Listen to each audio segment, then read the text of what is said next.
Hello, friends, and welcome to episode 1070 of the Juicebox Podcast.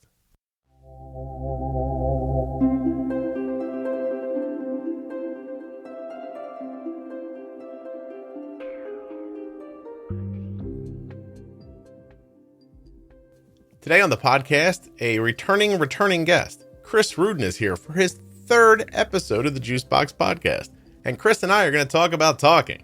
There's going to be so much talking about talking that we'll just talk about talking, all during this episode. While you're listening, please remember that nothing you hear on the Juicebox Podcast should be considered advice, medical or otherwise.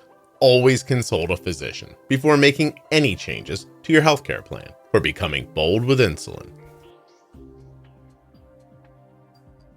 Please don't forget to subscribe or follow the podcast in the audio app that you're listening in right now. And if you use the link drinkag1.com/juicebox to get started with AG1, well, you'll get 1 full year supply of vitamin D and 5 free travel packs for free with your first order. drinkag1.com/juicebox. And don't forget to check out the Diabetes Pro Tip series that begins at episode 1000 and runs to episode 1026. If you're looking for community, find the Juicebox Podcast private Facebook group. I promise you will love it. This episode of the Juicebox Podcast is sponsored by Dexcom. Dexcom.com/juicebox. Get the same CGM that Arden is wearing at Dexcom.com/juicebox. The show is also sponsored today by Cozy Earth. And I guess it's not a surprise to anybody at this point. I am wearing Cozy Earth clothing right now. And people are texting me. That might be a surprise to you. I've got the pullover on, and I'm wearing the joggers too. I've been sitting here all day making this podcast. I mean, honestly, I've been sitting here for the better part of 9 hours doing podcast work. And I've been doing it in my Cozy Earth joggers and sweatshirt. It's fantastic. And you can actually do the same thing I did when I bought these. I used the offer code JUICEBOX at checkout, and I saved 40% off of my entire order at CozyEarth.com. And they have way more than joggers and sweatpants. Go check them out. Hey guys, my name is Chris Ruden, and I'm a speaker. I'm a speaker with type 1 diabetes. I've been speaking around the world for years. You might have heard me on other podcast episodes. I'm also a world record holding powerlifter and a donut connoisseur. So I'm excited to be on today and talking to you guys about any which way we go. Chris, I think because you've been on so many times, that's kind of where I want to start. Meaning that when I met you, I mean, you and I were doing like similar speaking engagements, but you really went after it in a different way. And I mean, I don't touch what you do. And I was wondering how you kind of built yourself to where people would say, hey, this is a guy I want to have come to my events. I want to know about that whole process. That's a really good point, though, because we both started, and obviously you took a different direction and I took a different direction, but we both started speaking in the diabetes space. And I did 30 plus events in the diabetes space before I ever touched another event outside of that space.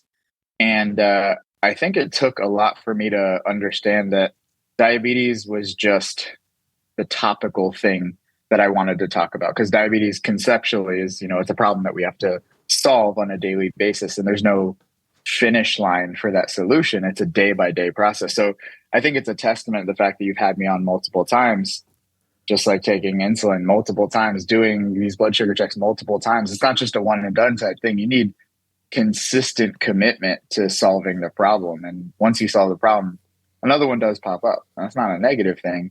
I just found that with diabetes, that was the catalyst for me to get into speaking. And I was like, man, if I could talk about diabetes and beating the blood sugars on a minute by minute basis, and even when you don't beat it, you still beat it because you're learning how to accommodate.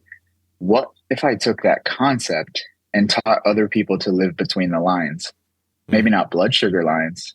Maybe it's their own lines. They have their own factors, whether it's companies or people. So I kind of just questioned it and ran with that question, and that developed into a massive business for me and the ability to speak around the world. Yeah, I mean, I don't even know, it's laudable is not the right word. It's really impressive, like how you went from this one specific idea and then realized, like, my voice, like the message I have it applies all over the place. I think that's vital. That's so important. Like to understand, you have to understand that like people box themselves. They're like, oh, I'm just a diabetic. I don't really have much to say. What do you mean you don't have much to say? You have everything to say. You go through something that most people don't go through ever in their life, and you go through it on a minute by minute basis. You have so much to say, and it's your story does matter, and the message behind your story is even more important. So I think a lot of people cut themselves short when, a lot of people need a message. You might have felt the same way. I'd ask you that back. I know it's your podcast, but I'm going to ask you a question. How did you feel when you started your podcast? Like, did you feel unimportant, and how did you manage that shift? Yeah, I think that I knew that what I had to say worked because I watched it work in my blog. And I always thought that that's a difficult thing for people to do. Like, I don't think I'm a great writer. Oh, excuse me. Arden's blood sugar. Oh, diabetes. Sorry, I thought my phone was muted. I don't think I'm a great writer. I think I write the way I speak. So if you read something that I've written and then hear me speak later, you'll think, wow, I can definitely tell he wrote that. But I mean, for me, it was a shift in how the world was working. Like, people just stopped reading. And I was like, oh, my blog's going to die. And because I had written a book and somebody once told me I was good at speaking to people, I thought, well, I'll try to make a podcast. And I mean, it was the first diabetes podcast. Like, there had been a couple of blog talk radio shows prior to that were like once a week. And I don't know if anyone has ever heard them. They were done over like landline phones. They sounded terrible. And it was just the technology. Oh, that's wild. Yeah, it was the technology that was available at the time. And I think that if I look at why the podcast has grown, a part of me wants to say that I'm just a common sense person, but I apply common sense to diabetes. And at the same time, it's more than that. You have the thing too, Chris. Like, I think if I said to you right now, Oklahoma, grasshoppers, blue sky, Chris, go, you'd take those 3 words and turn it into a meaningful 10 minutes. And I think I have that too. That's actually an exercise I do with the speakers that I work with. So I'm like working with some speakers, and I give them exercises like that. Give me a random word and we'll build a story about that. And past that, we'll build a story inspiring or sad or, man in the hole story or the hero's journey. So that thing you're talking about, obviously you definitely have. I don't know what it is. Is it charisma? Is it commitment to like developing ideas or the creative side? And not everyone has that specific thing, but I would argue that everyone has a thing that they can really lean into. And ours just happen to have diabetes as a catalyst for that thing. Yeah. So there's knowledge, right? You have to have some knowledge, obviously, or you have to just be a storyteller and your topic doesn't need to be knowledgeable. But I find that it's like when I start talking, it's like opening a rusty faucet. Like, I start to go and it drips out. And then there's a moment where I crank it all the way open and my mouth is bypassing my consciousness and going right to what it is I know or feel. I don't know if that makes sense or not. No, it does, because when I speak, it's the same way. It's like you open your mouth and you're just confident what's going to come out it's fueled by passion and I guess knowledge and prior expertise. But it's really fueled by wanting to help people and believing that what you're saying is helpful. Yeah. I spoke somewhere 2 weekends ago, a place, by the way, that you've spoken at in the past. They were very excited when I said I knew you. And I went second on the first day. So it was a 3-day event and I went second. I was standing off to the side while this guy was doing a great job and he was finishing up. And I standing there and thinking, like, I wonder how I'm going to start talking about this. And I'm not kidding you, like 2 minutes prior to me getting up on stage and somebody going, this is the guy who's going to talk now, I didn't really know how I was going to start or exactly what I was going to say. And I heard something in the room and I thought, well, I'll lean into that to start. I jumped up there and I was just very honest. And I said, 2 minutes ago, I didn't know how I was going to start this, but I heard this out in the audience. And I think this is a great place for us to begin. And as I started speaking, they had trouble with the IT stuff. So I didn't have a slideshow. And everyone's like, we'll wait for the slideshow. I'm like, I don't need that slideshow. I was like, that's for you. I can talk about this, in my sleep. And I don't know how that happens. Like even on the podcast, when I think I'm the best on the podcast, I don't know that I'm not a tiny bit unconscious while I'm talking, if that makes sense. So. Oh, I get that. No, I get that. And you're on kind of like the best version of autopilot because you're not numb. You're very much present, but it's just the confidence exudes out because you believe in what you're doing. And it just happens to be your like natural skill. I would argue that not everyone is a talented storyteller by happenstance. Even when you get into storytelling or speaking, you have to learn kind of the art of speaking, how to craft a message. There's a lot of knowledge that you do have to have to properly tell a story effectively. But some people have the natural gift of just speaking and crafting a creative story. Some people are much more logical and will just be matter of fact. And I think both serve their purpose, and having a mix of both is super important. Like you said, knowledge, but also the thing, that creative thing. I think if you can have both, especially as a diabetic, it's like, why not use that to your advantage to not only help other people, but to help yourself and your life and everything you're doing past the blood sugars? Yeah, so I mentioned a book I wrote earlier, not because I wanted to tell people that I wrote a book, but because I did it very much by mistake. Somebody in the diabetes space had written a book. It's a popular book, and I wrote a sidebar in it. The author asked me, could you write 1,000 words on a topic? And I did. And then the publisher came to me and said, we really liked your 1,000 words. Would you write a book? And I swear to you, Chris, like to say that I was a poor student in high school is a vast understatement. And to say that I'm not 100% sure where commas go in sentences is really accurate. But I don't know where that belief I don't know where belief in self comes from. But they offered it to me, and I said, no, I don't want to write a book about diabetes. I want to write about this topic.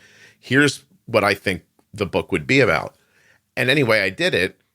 And after I handed in the manuscript, the publisher came back to me and said, we could have hired a writer. They wouldn't have done what you did. And it's like, I know you, and I feel like I'm in your head, and I can hear you speaking, and it's just wonderful stories. And how did you do this? And I was like, I have no idea. I was like, I just did the only thing that occurred to me. It was during those conversations with the publisher where they said, why don't you go do some media for the book? And then I started doing that, and they started getting back to me after the interviews and saying, wow, we're so pleased with this. And I of course, was a neophyte. I didn't know what I was doing. And so I'm like, I don't understand why you're so pleased. And they said, a lot of writers are not good speakers. And I was like, oh, that's crazy. I had no idea that somebody could have such a good grasp of something, but not be able to say it out loud. And then I started thinking backwards to people I knew in the diabetes community, like really knowledgeable people who back in the day, companies would pay to stand at their tables at events and stuff like that. And I would hear back from the companies, what a lovely person, but stood there like a statue.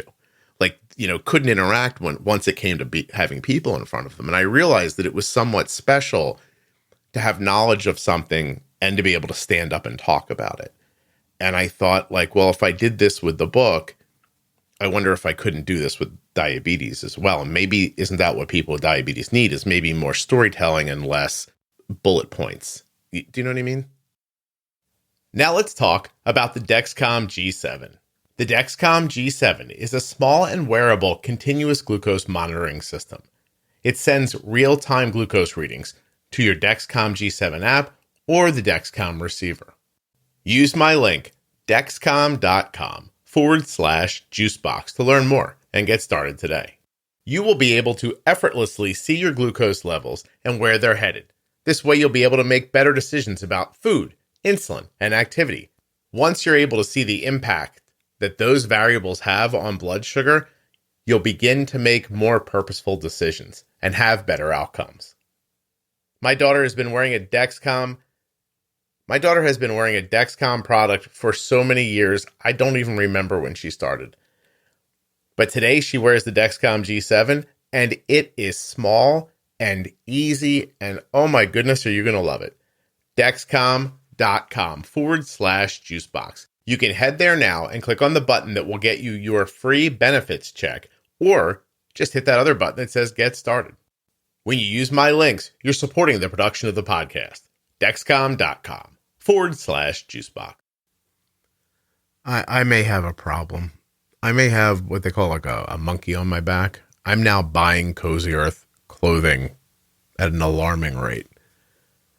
Honestly, I think any money I'm making off the ad, I'm just sending right back to them. They're probably laughing their heads off over there right now. But anyway, CozyEarth.com. Use the offer code JUICEBOX at checkout to save 40% and to help me pay for my sweatpants, I guess. Whether you're looking for sheets, towels, clothing, scrunchies, or anything in between. Geez, socks. Just go look. CozyEarth.com. Head over there and start your own. I don't want to call what I have an addiction, but start your own cart full of stuff and save 40% off of it with the offer code JUICEBOX at checkout. Yes.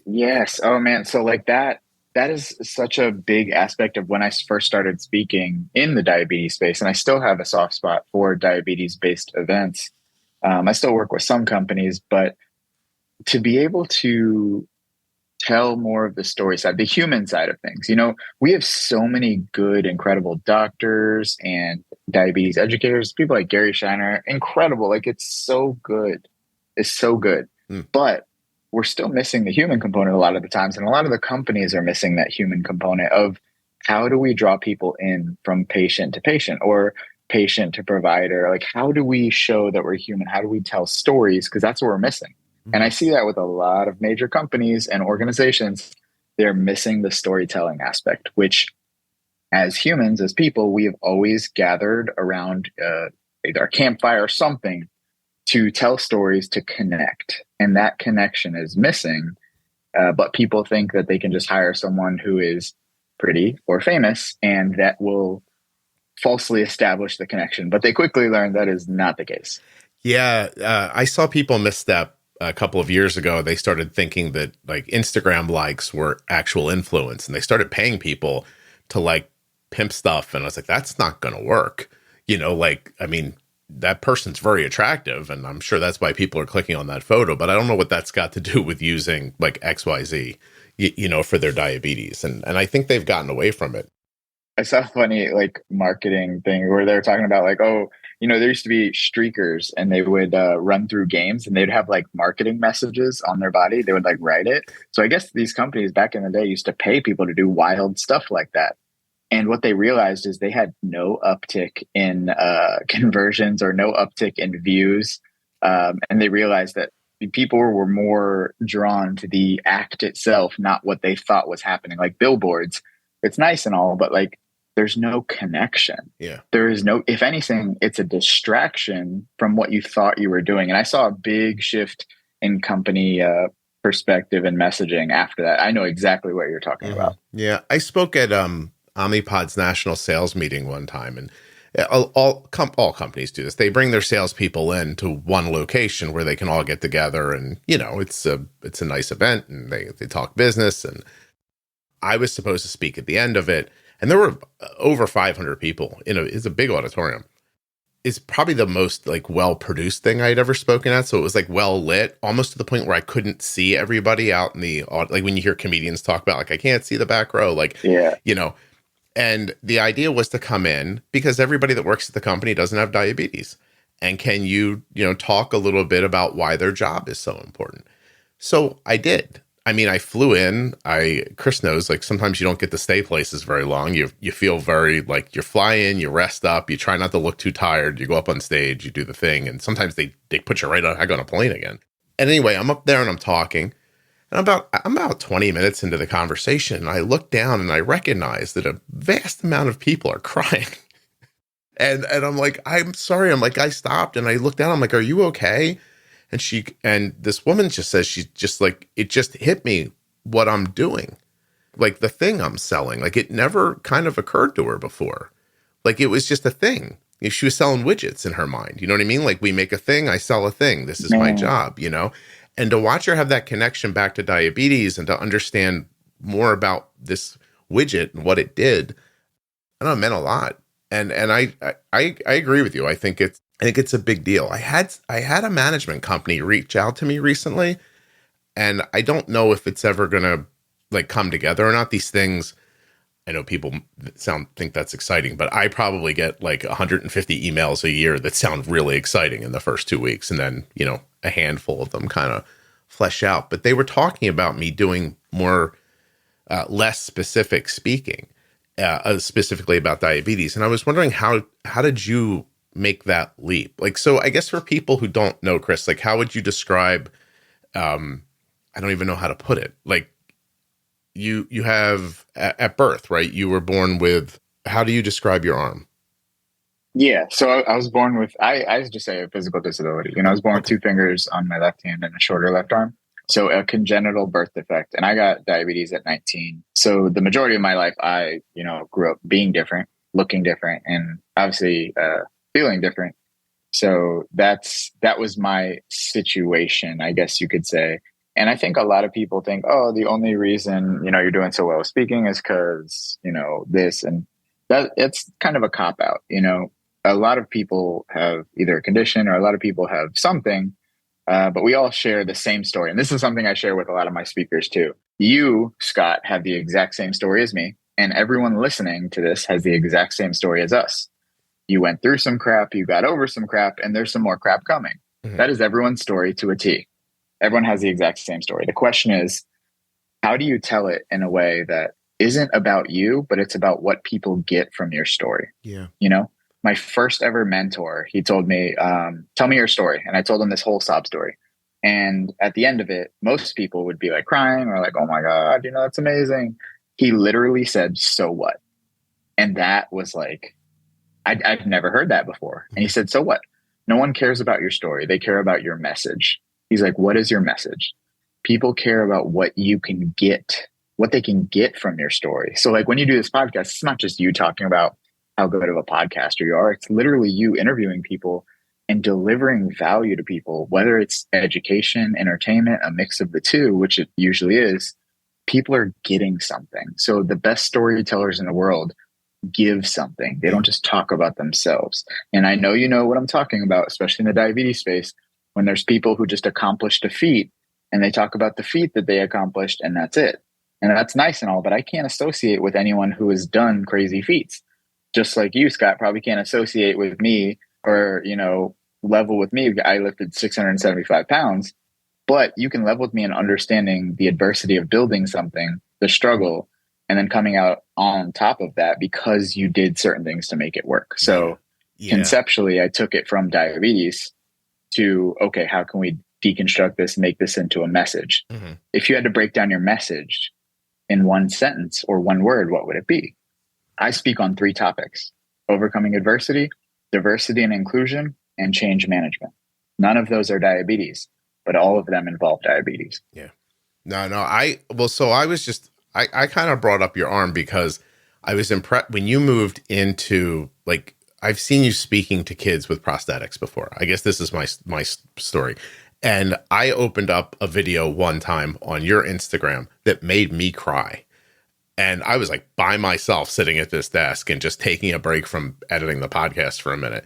And I don't know what it was. Maybe it's because I know you, like maybe that was it, but you were having you were just surrounded by these kids. And it seemed like there was such a connection and they seemed so thrilled to see you.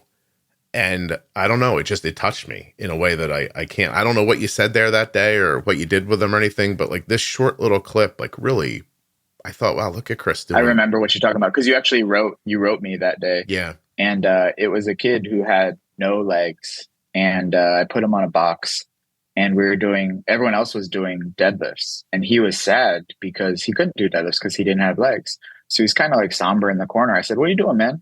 I was like, why aren't you deadlifting? He's like, I can't. I was like, what do you mean? I was like, don't you ever say that. And I literally put him on a box and I attached some hooks to his hands because he had some issues with grabbing. And I taught him how to do pretty much an upper body deadlift. And it started as that. And then it built to this room full of people surrounding this kid, hyping him up.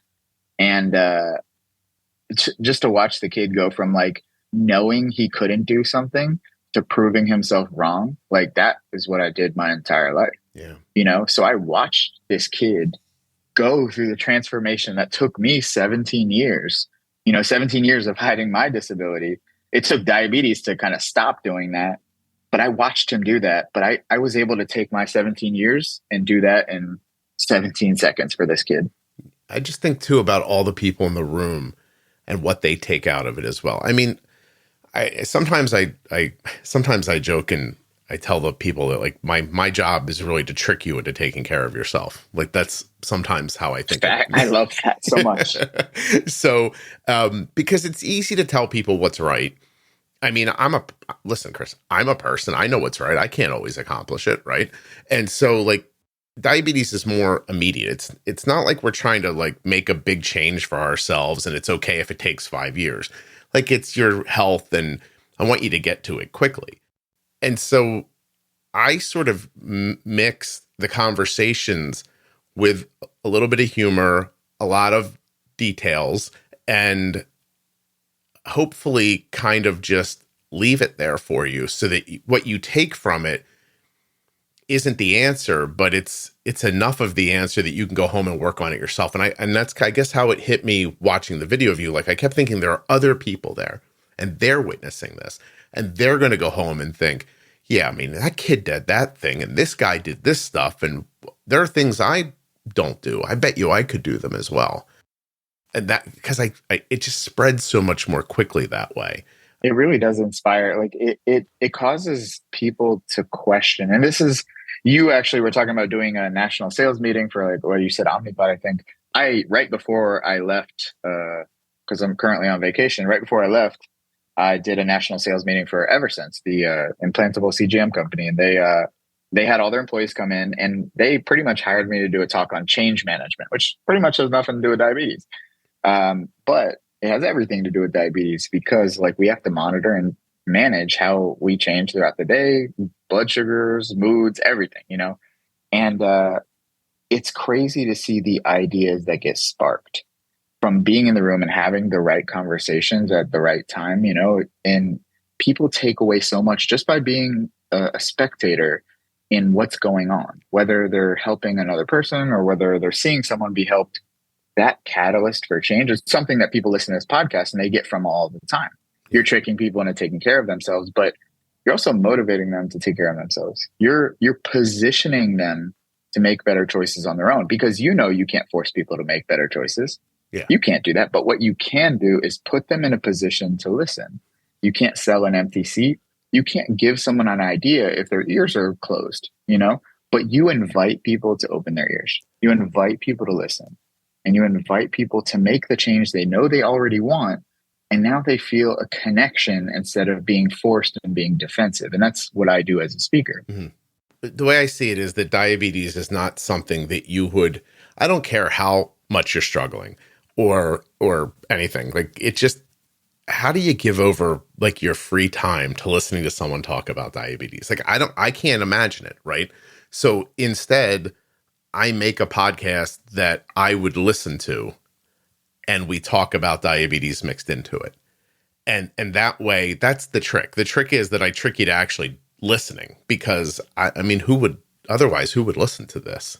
Like, it just doesn't make any sense to me. Like I have issues. It's funny when you say that though.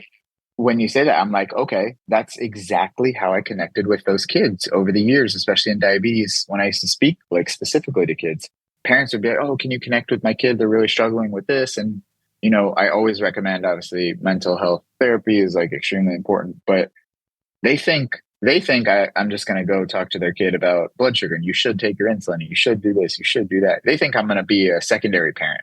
But what they don't understand is I'm doing exactly what you're saying. I'm like, hey, what's up, man? What's up? How are you? You know, like, how's your day going? I'm treating you like a human, not like a patient. I'm literally treating you like a person. We're talking and we weave in some diabetes stuff here and there. But the most important thing is to understand that like diabetes is a part of who you are. It's not who you actually are. So why is it that we're pretending that like everything should be around our A1, our time in range, and we're so numbers driven that we lose the personality to gain the perfection and blood sugars that doesn't exist anyways, you know? Right. So I definitely, I really identify with what you just said. Yeah. I have a text here from someone just from today. And he says, do you have specific episodes for people to listen to if they're going to send their kids away, like to an overnight situation or a camp? And I said, no, I don't, because for the same thing you just said, like, is what he thinks is people have to send their kids to an overnight camp. Maybe he doesn't think this, but what they think is, and there's like some sort of an answer. Like, I can listen to a story that will tell me step 1, step 2, step 3, and then that'll get me through this situation. But I don't think that's how that works. So what I responded back was, I would start them depending on where they are with their diabetes, with the Pro Tip series or the Bold Beginning series, so they can understand how to manage their type 1 so that when their kid goes away, it's not an issue. Like, there's no magic answer for overnights. It's pre-planning. Ooh, I love that. You know what I mean? I love that. Yeah. So, and there is no universal fix to an individual problem. And the problem is people want the shortcut to their specific problem. They want the shortcut to and of course we all do. I still search, but that's what I use Google for. I will Google the most specific problem and solution that I can. But when I want the true answer, it's a concept, because once you learn a concept off your podcast, from me on a stage or on social media, whatever it is, from your doctor, once you learn the concept, you can apply it to all situations. So instead of saying, how do I best manage blood sugars overnight when they leave, saying, how do I best manage blood sugars in general, and then apply that to everything you do in your life, versus looking for the most specific solution that will only work in a very specific case. And the likelihood of that applying to you is slim to none. This double-edged sword. People always want to hear from athletes who have type 1, but I find, generally speaking, they're sometimes the worst people to ask. And they're having some success, but they don't really know why. It just works for them. And, you start asking them about their management, they go, I don't know. Like, I've had fairly famous people on here who I ask about how they take care of their diabetes, and they don't know how they take care of their diabetes. But then you get a guy like Chris Freeman, who is a guy who says there are no light switch answers. Like, you can't pop a pill for diabetes. You have to do the work in the beginning. You have to set yourself up for success. And there's a great example. There's a guy who's an athlete who actually understands how to put things in order so that when the time comes, he doesn't have a problem. And if a problem should arise, he's also prepared for that. And that's just uncommon. Like, it's hard to find people who have the nerve to say to you, there's no quick fix. Yeah, because it makes people kind of mad. It makes people mad because you're in this position of power or notoriety and you don't have the answer, but that, I feel like there's so much knowledge and trust in saying, I truly don't know, or you have to go to the concept. There is no one answer. Everything has to be qualified.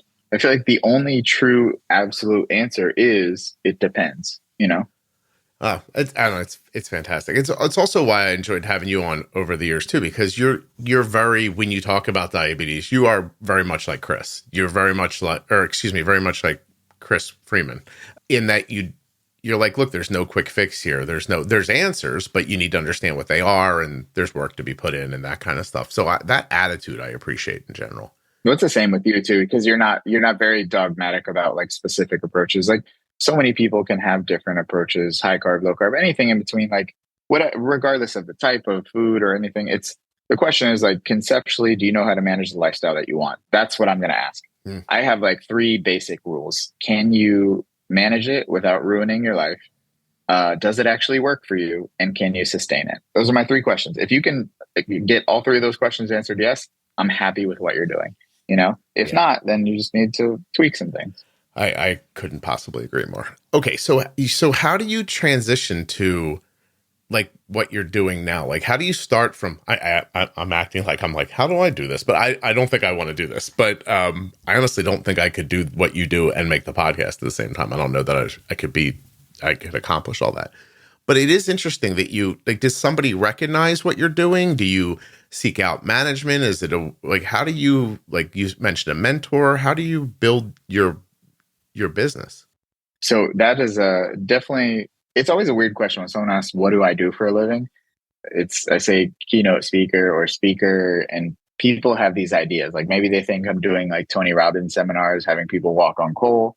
Maybe they think I'm just lecturing at like colleges, but I speak at all kinds of like corporations, nonprofits, associations. I've spoken for companies like the American Pyrotechnics Association, which is just like a fireworks convention, all of this stuff. But basically, I started in recognizing that I loved speaking on stages. I loved telling stories. My first ever talk was for a nonprofit for diabetes, and I fell in love with it, but I knew I could do better. Maybe you had that with your first like podcast. And you're like, it was great, but I think with practice, this can get even better. And I can build this. I can optimize this. And I did that. I went to like some speaking classes like Toastmasters, and that's all around the world. And I learned the art of speaking. Then I learned the art of storytelling. I started looking up YouTube videos. Then I just started like reverse engineering. What are people doing as speakers to make a career, like an actual career? And I was like, oh man, this person's doing that. And this person's charging this much. And this person's talking about a topic that I'm very confident in. I can do that. So I started emulating that. And over the years, I started doing all the work myself. And even to this point, the majority of the work is myself. Now I'm at the point where a lot of leads are inbound. So people want to have me speak. I built myself as like a D-list celebrity, just getting press and trying to do as much good as I can, which was luckily recognized. And I established my business from a 360-degree perspective. So I hate the word influencer, and we've talked about that before, but having followers on social media, having a solid story, being able to tell it, being charismatic, and then giving as much value away, that has built me into, when you search my name, you know who I am, what I do. And if you are looking for a speaker, I'm high on your list from a company's perspective. Wow, that's brilliant, actually. How long do you think it took you to accomplish that? I think it took about 3.5, 4 years to get to the point where the last 2 years have been like astronomically like levels of growth. So if you look at like a chart, it's pretty linear. If not, it dips down a little bit because you're like, I hate this. This isn't working. This is terrible. It's never going to work. It's all those like negative things you tell yourself in your head. And it was pretty linear and low until a certain point, it just like skyrocketed. And all of the work, the day you plant the seed is not the day you eat the fruit. And that is so true because I'm eating the fruit now. It's great, but I had to put in the work, and that was tough. I did a lot of things less optimal than I should have. I talked for free a lot because it was like, my story isn't worth anything. My message isn't worth anything. And until I established my value, I wasn't able to set a boundary on what I was worth, and once I did that, that kind of changed the game for me. But now it's to the point where I'm in the bigger leagues with people, and I speak a lot less frequently. But when I leave an event, the confidence these companies have, they're like, we made the right decision with the speaker. That was the best part. That's one of the most like genuine compliments I get at events is your talk was the best part of our event. And that is, it's great as an ego boost. Yes. But it lets me know what I'm doing is of value. Yeah. What I'm giving is recognized, and nothing beats that. I had an experience recently where I was at something and there was another person speaking, and I watched the room get disinterested with their talk, and and that broke my heart. That kills me. Yeah. People started doing other things, getting up to get drinks, like that sort of stuff. As a speaker, that's the worst thing ever. Yeah, horrible, right? And you can see the person feels it's deteriorating on them. And I went outside. I snuck out aside so nobody could see me go to call my wife, and she's like, "How's it going?" I was like, "Oh, I'm on next." She says, "How's the room?" And I was like, they kind of didn't hold on for the last speaker, but my goal is just that. Like, nobody gets up, nobody, people are interested and engaged. And it actually revved me up because I took it as a personal challenge. I'm like, because these people are already, now they kind of have the feeling like maybe this isn't something I'm interested in. And now I'm the second talk. So I went up there with a ton of energy. I was like, you are not going to take your eyes off of what we're doing right now. I got such great feedback afterwards, blending humor into something that nobody sees anything fun about, keeping us engaged. Like, I got a lot of people stop me and said, thank you for making it interesting. And I didn't have the nerve to tell them, like, you guys made it interesting, because I was like, I turned myself way up when I saw that happening, because that's terrible. Like you said, like, it's not even ego. It's just, if you're up there and you look down and people aren't looking, it's hard to keep going. You stop trusting the words. It really is. Yeah. It's not because your goal to be there is to give something. And if they're not in that position to be receiving, like, what are you doing up there? And as an audience member, one, you don't want to see the speaker flop because that's uncomfortable for you. You never want to watch someone like struggle. But, the audience is sitting there and they've probably been there for a few hours. Maybe, they have a long event ahead of them or they have already had a long event. Each chance to talk from a speaker is the chance to reignite them, kind of like give them something. Yeah. And the one thing that is a non-negotiable for me is effort. As a speaker, as a storyteller, as anyone, if you're doing anything in your life, like, just give the effort when you're doing it. You don't have to give 100% effort all the time to everything you do. Like you're making coffee with 100% effort. When you're doing something like that of value, giving value, 100% effort, nothing less, because people see that and they respond to that. Like you turned up your charisma, like you put in the effort that you had to give. Now, luckily, you can probably operate at 90%. That's most people's, 150%. But not everyone has that luxury. But giving 100% effort is a minimum when you're doing something like that. Yeah. Do you ever wonder if it translates to anything else? Like you're a young guy still. Like, do you ever think like, what do I do next? Like if this runs its course, what do I do next? I worry about that all the time. Oh, so that is definitely, that's funny that you said that because I have had that midlife crisis like 400 times over, worrying about, oh my God, if the speaker market dries up. Well, COVID, the speaker market did dry up. Yeah. And I had to completely change my direction, offering virtual events and all this. But I realized that I've leaned into this storytelling and building a speaker business that's not only lucrative, but very fulfilling, that I can teach other people to do this. Now I have people who are interested in messaging me out of nowhere saying, hey, how did you become a speaker? Like, how did you do this? Like, you can actually make money. And when they see that there's like a real career there, plus fulfillment, like how could you deny that? So now if the speaker thing ever didn't work, I would teach other people, which I'm already doing now, teaching other people to speak. But that translates to communication and jobs, whether it's communication in relationships, jobs, salesmen, anything. The art of storytelling, the art of communication is priceless, and that is a very evergreen concept and career. Yeah. It's great that it doesn't rest totally on the shoulders of having social media too, because that's the part of it I least enjoy. But the part I do enjoy, you just said it too. It's so interesting, the parallels. I never imagined I would do something that I'd be good at and that I would enjoy that would help people. Like it just seems very lucky, like ultra lucky to be in that position. Oh yeah. You know what I mean? Like those three intersecting is very, very slim to none. But I feel like we're in our day and age, we're very lucky that we're in this position to have, technology that allows us to do things like podcast or speak virtually or connect virtually. So the job is like extremely fulfilling and it's amazing, but a lot of people can start making shifts towards that. Not everything's going to be a podcast or a stage, Storytelling can cross many channels and many avenues. The question is, if that's something you want to get into, what does your version of storytelling look like? Because a doctor very much can be a great storyteller.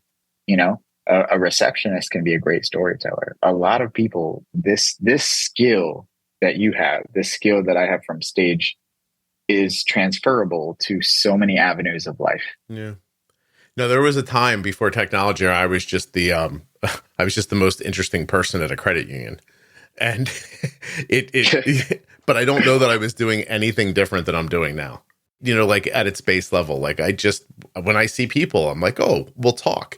And then you start talking and you can see like what engages people, like what did they like, what did they not like, what did they rub up against, but ultimately was valuable for them. Like that's, I find a skill too, is to know that there are some things that need to be said that aren't going to be initially received well, but if you deliver it well, they'll listen to it and then they'll consider it and then they kind of come back. And I learned a lot of that face to face with people.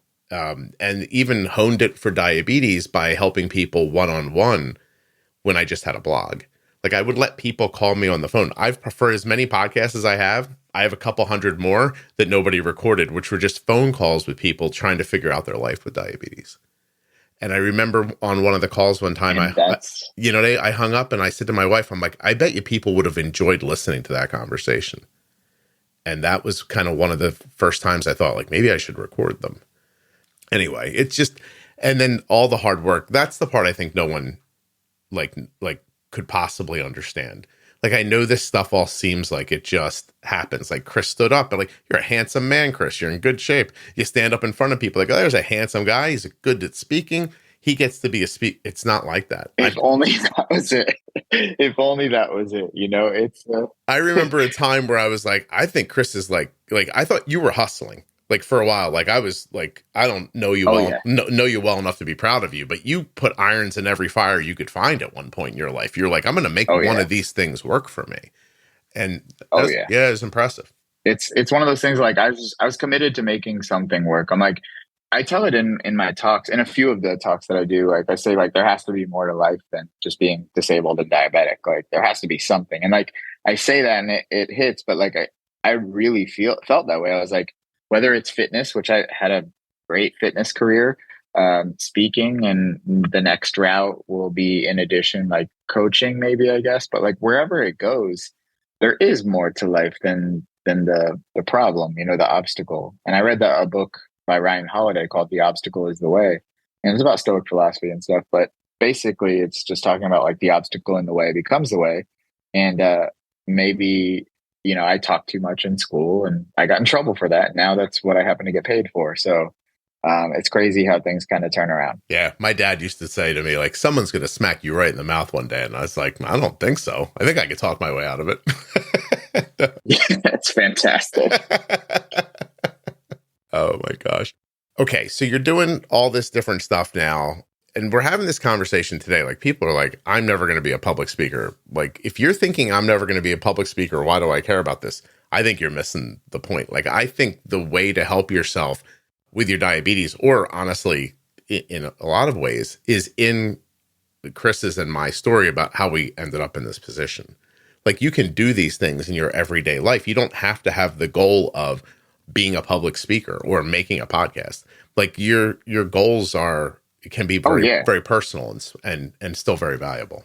We can completely tie this into everything. You know, you don't have to be a public speaker. You don't have to be a podcaster. Step one is believing that there is possibilities outside of just being sick. There is a life outside of just being diabetic. You know, there is the reclaiming of like who you are. You're not just, you know, a father of someone with type 1. You know, I'm not just a person with type 1. I'm Chris. You know, so that's step one. Step two is, I would argue that storytelling and speaking is very important, whether it's in a room full of one person, you know, like your family or your friends or your boss or anything you want to do, or it's in front of a work meeting or a nonprofit that you wanted to start or be a part of, or a church group or whatever you're into. The art of communication is extremely important. Let's take that one step further. Storytelling internally kills people. The story you tell yourself about the current situation either kills you or helps you survive or helps you thrive. Let's take a blood sugar. You know, Scott, when you hear the number 378, what are some feelings that come up? So for me, I just go right to, we're going to hydrate, we're going to correct, we're going to maybe try to move around a little bit. Yeah, I go to like, how do you fix it? Solution-based? Yeah. Solution-based? Yeah. What are some of the people that listen to your podcast, what do you think they feel? Failure. I think failure hits them pretty hard. Yeah. Yeah. Okay. So let's take that 377. What happens if I put the word puppies after that? Do you feel those same things? You don't feel failure. You don't feel anything. You don't feel, now you're happy. Now everything, the number, it changed perspective and you completely told yourself a different story. So it was never the number itself. It was the story you told yourself about the number, that the number was not only bad, but failing. The number was not only bad, but something that is just catastrophic. When in reality, diabetes isn't good. Diabetes isn't bad. Diabetes just is. And the rest of it is the story you tell yourself. Because when you have a high blood sugar, you just need to take insulin. In reality, that's all you need to do. You don't need to, you know, when you have a flat tire, you don't set the car on fire. You don't need to ruin your entire day or your entire life because of a blood sugar that has no emotion aside from the one you attach it. Mhm. You do live the life you make for yourself. You do. 100%. And the way I've boiled it down on the podcast is I try to tell people you get what you expect. And it's just that there's a million different ways of saying, you know, you're in a situation, the situation isn't your reality. And you have to just, I love the idea of like, you just tell yourself the right story and then that's what ends up being. But how do you, and I like to ask people, I'm like, are you telling yourself a story that predicts you as the winner? Maybe it doesn't have to be personified as a hero, but are you at least telling yourself a story that puts you in a good position? Because if not, you're actively telling yourself a story that puts you in a losing position. Like, you can't be mad at anyone else but yourself. Right. I had an experience last month in April. So not everybody would know this because your business or what you do doesn't like hinge on this, but the internet ebbs and flows. It slows down sometimes and it picks up sometimes. And it's not always the same every year. It's not, but in April there was almost, and I don't know why people's minds work like how this happens. But at the beginning of April, I started watching the podcast trend backwards and it never trends backwards. So it threw me off and I started like looking at it. I was like the first thing that wanted to enter my mind was, well, this is it. You did it. You kept this thing going for almost 9 years and this is it. It's over. Like this, 6 months from now, almost like I was at a casino pulling on a slot machine. I know I'm going to lose this money, but I'm just going to pull and eventually it'll all be gone. That was my first thought. Like, oh God, this is it. It's over. And I immediately stopped myself. I was like, that's not the case. Like there's something happening. And it turns out like good weather popped up right as Easter came. And so people just probably went outside a little more, probably stopped downloading things at the same clip. Now, by the way, I'm down like 10%. And I know people would like laugh at that, but I was in a panic because this all means so much to me. And then I just refocused myself. I pulled myself out and I told myself a different story. Like instead of telling myself like this thing's over, it's failing and I'll spiral along with it, I just found a story that worked for me to stay positive. And I said to myself, yesterday, Scott, there were more downloads for this podcast than the first year of the podcast. You're fine. This is fine. Even if it dropped off 10%, it never went back up again.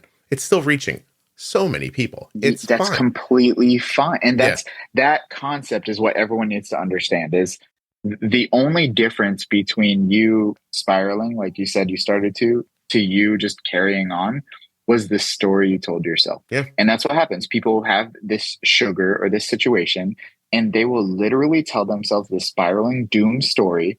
It's because we tie our success and our happiness to a finite metric of like success or a finish line of success. Like for you, maybe it's a downloads.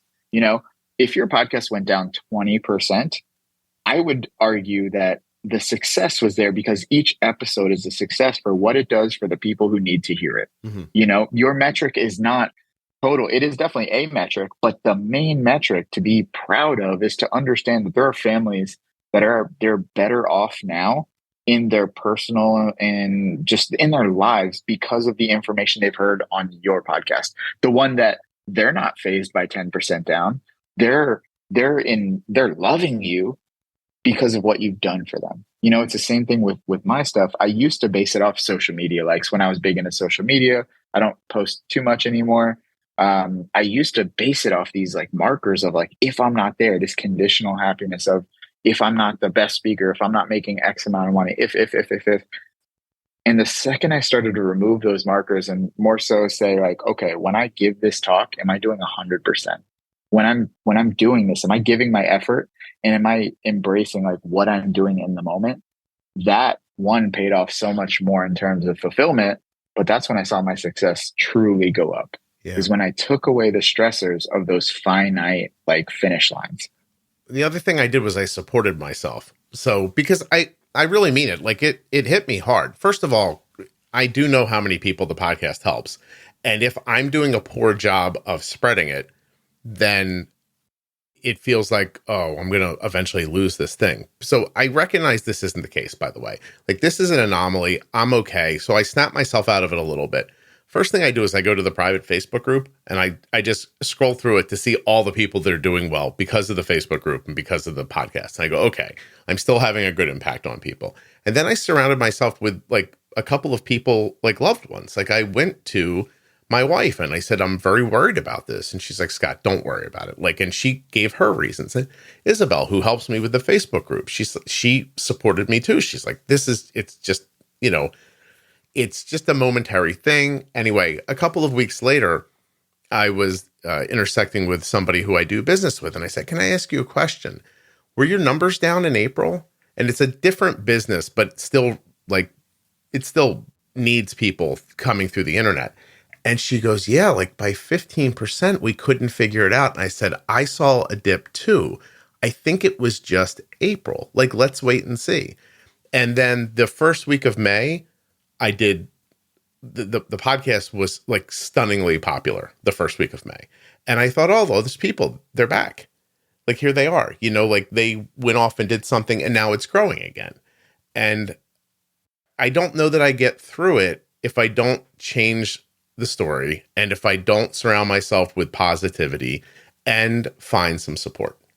Those are the things I did. So, and it got me, and by the way, I know it sounds like a silly thing, like, oh, Scott's podcast didn't get clicked on as much, but it means more than that to me. For everybody listening, and by the way, I pay for my kids' college with it and like my electric bill and things like that. So there's a lot riding on it for people and for me. So it's not just a click on a picture. Do you know what I mean? And anyway, it's what, and that's the thing to recognize is everyone has what's important to them personally, whether it's like you do art or you sing or you're a CPA or you're a podcaster, we don't knock people for what they value and you just have to embrace that. But if that's something you value, you put all your effort towards it and do that.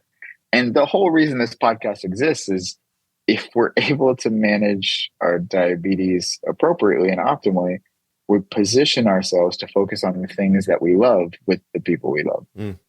Well, the other thing I see too from interviewing, there's one interview I've done that just sticks in my head over and over again. It's a 28-year-old type 1, and she'd had it since she was a teen. And she reached out. She said, I'm a big fan. I want to come on and tell people how much the podcast has helped me. So she and I are having a conversation, and I keep thinking like we're going to get to the part at some point where she talks about how the podcast taught her to, I don't know, do something with her insulin. And finally, we were having such a good time, we just didn't get to it. And I said, can you tell me, how the podcast was helpful to you? And she said, yeah, the community, like listening to other people with type 1 talk and tell their stories and hearing you interact with them. It really helps me. I'm like, oh, I'm sorry. I said, I thought you were going to come on here to tell me about how you like changed your management. And she goes, I don't know. She's like, I know all that stuff. And I was like, but you weren't having success earlier? And she said, yeah, I knew what to do. I just didn't do it. And I said, well, why not? And she goes, I don't know. She goes, I don't know why I didn't do the things that I knew to do, that I knew would work. She goes, but what I can tell you is that listening to this podcast every week makes me do it. And I'm like, why? And she goes, I don't know. I think I just hear other people taking care of themselves and I want to do the same. It's just, it floored me, Chris. Like of all the things I thought the podcast would do or hoped it would do, I didn't expect that, I think that's the thing to see is like sometimes what you want originally develops into something like the best monster on its own. You don't even know the ways that this helps people. And similar to like my business, I think I'm telling a message and that's what I want to get across is that message. But some people, there's one word or one sentence that clicks in their head for something that they've been battling with. And now it just gave them a solution. But that's what I love is you're not giving people's answers. You're positioning them to make a change. Yeah. And when you have a job that positions people to make a change, that's where the fulfillment comes into play. You are the people you surround yourself with type stuff. She just started surrounding herself virtually with people who were wanting to take better care of themselves, which positioned her to be in a better mindset to do the stuff she already knew she needed to do. Yeah. And I love that. That's a testament to like, you know, we don't need to just hear the data. That's good stuff, Right. you know, but a lot of us know exactly what we need to do. We just need to be around people who are also doing it. Yeah. No, and you need people to step up and to do it. Like you have to, Yep. you have to want, I don't know how to put this exactly. I go back to the thing the publisher said, that a lot of authors aren't good speakers. And I thought, well, if I am, and I understand this diabetes thing, then the way I told my wife when I started doing it, because she was like, it's, you know, is this going to be okay? Like you're just sharing how you help Arden with their diabetes, like publicly. And I said, I think it'll be fine. And she seemed worried. And I was like, but honestly, it just seems wrong, doesn't it? Doesn't it seem wrong to know this and know how to tell it and not do it? You know, like, not that she was trying to keep me from doing, but you have to understand, like, sharing like, when I started making this podcast, people in the diabetes community came after me. They were like, you can't. Oh, yeah. I remember. I got jumped. And you can't do this. You can't tell people. Chris, I got a note the other day. It's 9 years later, and I have an email that's like, you're going to kill people sharing how you help your daughter. I'm like, well, I don't think I am, but okay. And so that's still, but by the way, if that email comes at the wrong time, it might stop me. So you need people like me who are like, f off, and like, just kind of keep going, you know? Yeah. And it's just very valuable. So anybody out there that has that, and you see it now too, in different ways, like as the technology changes and all of a sudden, you know, there are people on TikTok talking about their diabetes. I'm not going to be on TikTok, Chris. You know what I mean? So good. So if there's a person who figured out how to use TikTok to help somebody with diabetes, they're helping a group of people I was never going to intersect with one way or the other. And so I think that's terrific. And a lot of people try and it doesn't work out for them. I still want more people to try. Like, you know, like you have to keep finding people where they are. And that's a cliche, right? But you have to find people where they are to help them. You can't drag them into a place they're not comfortable. I think it starts with your intention too. So if your intention is truly just to like, I want to be X famous, you know, like I want to be TikTok famous, I want to be podcast famous, I want to be speaker famous, anything.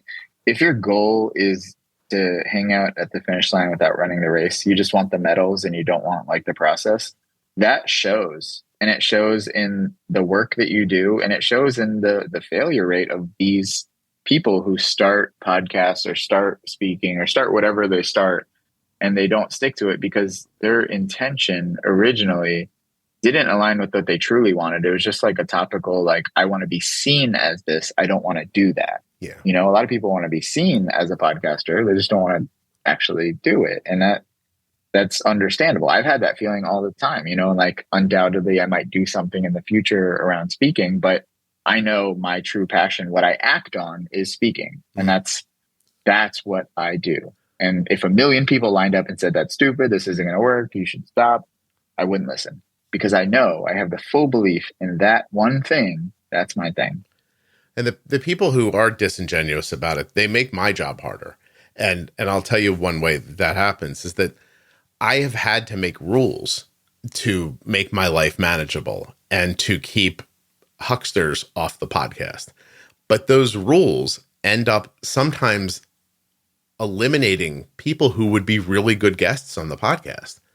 But I'm here by myself making this whole thing. So I have like, look, if you're a coach, like a health coach, I can't have you on because in the end, you're selling yourself. If you're, you know, like that kind of stuff. So I get, but meanwhile, I know there are some people who are making their living coaching people about their health who would be great on the podcast. And it's difficult for me to figure out who's who. And that's, you know, and then people are like, well, I'm not like that. I'm like, I don't know how to believe that. Like I get stuck in that situation. So I get that completely. I mean, you have to protect like what you're doing because you're helping these people and you're not creating a platform to advertise from the people you are interviewing. You know, you have a business model to send your kid to college, you know, and you have to protect this endeavor, and this endeavor helps lots and lots of people. So this is not a billboard. You know, this is not an opportunity to sell a service. This is an opportunity to share a story that has impact. I think of the people listening to the podcast, I'm very protective of them. So, you know, I take ads because I mean, I take ads, and I try really hard to make sure that I'm advertising for things that I genuinely believe will be helpful to you if you need them. For people who would come in from the outside and see these people as like fish in a barrel, which is what you become if people just start coming on and selling all the time. First of all, it wouldn't be interesting and you'd stop listening. But the other thing is that I would be scared that people would be losing their money on stuff like that. Oh, yeah. The model I set up for the podcast is rooted in the idea that I don't think people should have to pay for good health. And so I get my money from somewhere else, not from the listeners. And I don't know, that's important to me. And so anyway. I love that. Yeah. It means a lot to me. Like it shouldn't cost you $600 to learn how to pre-bolus your meal. You know what I mean, Chris? Like, of course. Yeah, absolutely. kind of silly, you know? Now, if you have real trouble with it and you need somebody to hold your hand through it, and I don't mean that pejoratively, but if you need step-by-step help, well, then that very well may be worth the $600. But I don't know who's who, and it's just a difficult position to be in. So anyway, why are you on the podcast? It's an hour into it. I'm like, why did you come here? Were we supposed to talk about something, or are we okay? I think that's the main thing, man, is like just I came on this podcast knowing that our natural conversation just gives people like gems to think about. And when I text you, you're like, oh, just kind of talk about what you talk about on stage. And I was thinking about it. I'm like, yeah, I talk about, change management. I talk about, overcoming adversity, and all of that applies to diabetes, but there's more to life. Diabetes applies to life, but so much more applies to it. So the question is like, how do you manage that change? How do you manage, developing a life that you find fulfilling with a condition we didn't ask for? And I think we answered that question. You put effort into it and you stop the limiting beliefs, you change the narrative, you tell yourself a better story. And whether that leads to you becoming a brilliant podcaster or a speaker or just a great parent or a great person with a condition, stories matter. So make sure you're telling yourself the right story. No, I think that's perfect. I really do. I appreciate you coming on, especially while you're away on vacation. I know I don't make it easy to get on this podcast. Yeah, of course, man. Like this was definitely not an option. So I had set aside time in my vacation to make sure we get any sort of little message out. And the whole episode is not supposed to be like, oh my God, this is just an entire fortune cookie of tidbits. Like the people who need to hear this and get something from it, I hope that they get what they need. Yeah. And I hope that they understand that like this is just opening the door for you to take the step. Mm-hmm. You, Scott, me, we are not taking steps for people. We just position people to take better steps. You spoke earlier about like having like taking classes about like to get to where you want to be. I don't think I've ever said on here before, but I listen to like other podcasts, and sometimes it doesn't matter what the people are like. I know it's like it can seem like, oh, great. So there's a guy speaking and a guy podcast and talking to each other about how they made like their way through this thing. At face value, you might think like that wouldn't help you, but I've been taught so much just by listening to two comedians talk about coming up through comedy, or, like an author talking about how they found their way to a publisher, regular person talking about how they got through their adversity or scaled their wall that they needed to get over. And I take something from all those conversations, even though like specifically they have nothing to do with me, yet their story is, like you said earlier, it's really no different than anybody else's. There's so many tiebacks to what we said earlier. You said people asking you a specific question, like they want a specific answer, but you always give the concept, like it really depends. And that's, if you look at what we talked about today, you would say, I'm not a speaker or podcaster. This doesn't apply to me. If that is the case, you have your nose against the wall and you can't see the bigger picture because you're too zoomed in. Now, if you zoom out, if you back up and you can see the whole picture, you'll understand that two people, battled a condition in different ways, but have different ways of overcoming that kind of situation and dealing with it on a day-to-day basis. And it puts you in the position to ask better questions, to tell yourself a better story. That's what I want people to get from this. Yes, we're very specific in what we talked about our careers, but the concept, the overarching concept, look for concepts, not situations. Well, and for people who listen to the podcast, they'll maybe heard what you just said about your nose being against the wall. And it'll remind them of when I say sometimes you have to look at your diabetes macro and sometimes you have to be micro. Like sometimes you need to be real close to it to see specifically what happened. And sometimes you've got to step back and see the bigger picture. Ooh, that's something I can share. That is something that I love that you said that, because that's something that was in my last keynote that I gave. And I was talking about zooming out, but you added to that. The big word you said is sometimes, because a lot of people will be stuck zoomed out or stuck zoomed in. Yeah. And you have to understand the vantage point should not be a fixed position. Mm-hmm.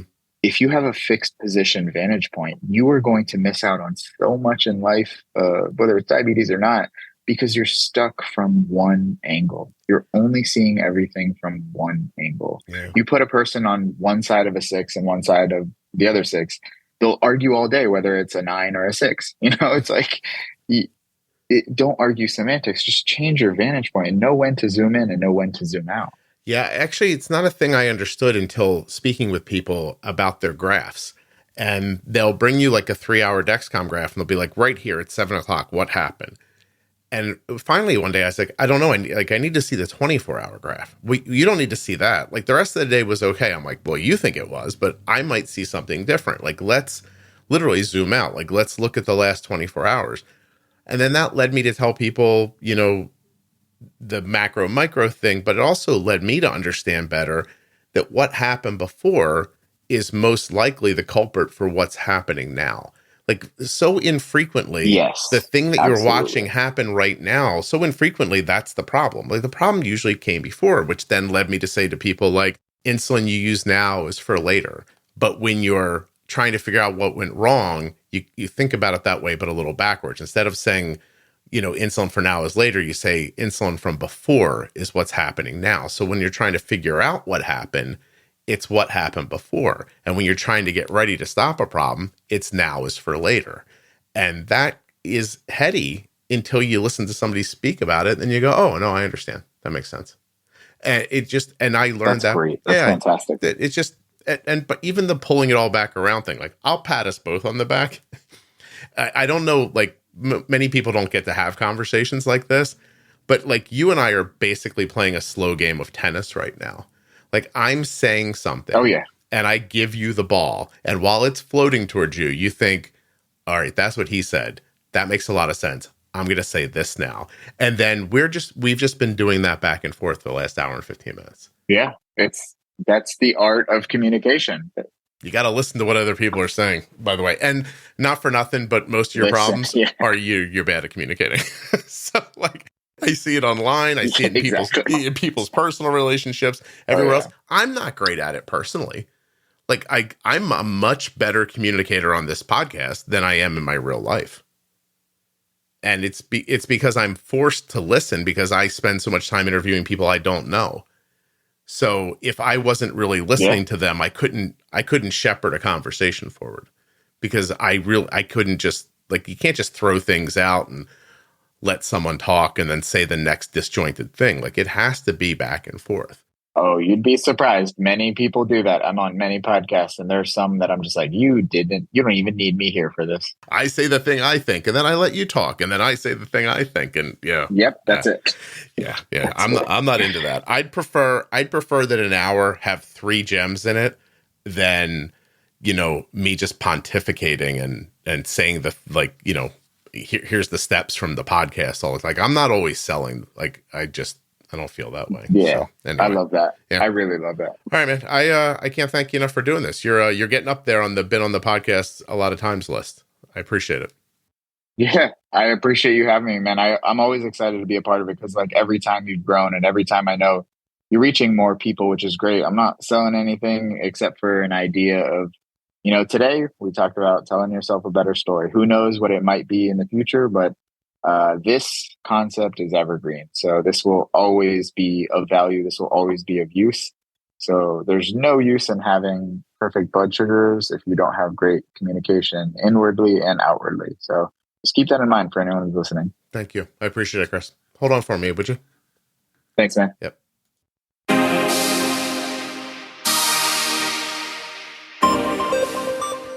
I hope you enjoyed my conversation with Chris Ruden. He is a 3-time guest on the Juicebox Podcast. We love him every time. I want to thank him and remind you that you can find him at chrisruden.com. Let's also thank Dexcom, makers of the Dexcom G6 and Dexcom G7 continuous glucose monitoring systems. Dexcom.com/juicebox. Get started today. And of course, CozyEarth.com for all of your comfortables. Do not forget to use the offer code JUICEBOX at checkout because you will save 40% when you do. And I don't want to show off, but 40% is only 10% away from half off. And 10% is like thinking about money, like $1, it's 10 cents, right? But 40% is 40 cents. So every time you spend $1, you save 40 cents when you use the offer code JUICEBOX at checkout. I've now spoken past the music. I apologize for that. What's left to say? Check out juiceboxpodcast.com. Don't forget to subscribe in your podcast apps. Please don't forget to check out the private Facebook group, Juicebox Podcast Type 1 Diabetes. I'm on the Instagram if you care, etc. and so on. Go find Chris. He's got socials as well. And then this is the last bit. Thank you so much for listening. I'll be back very soon with another episode of the Juicebox Podcast.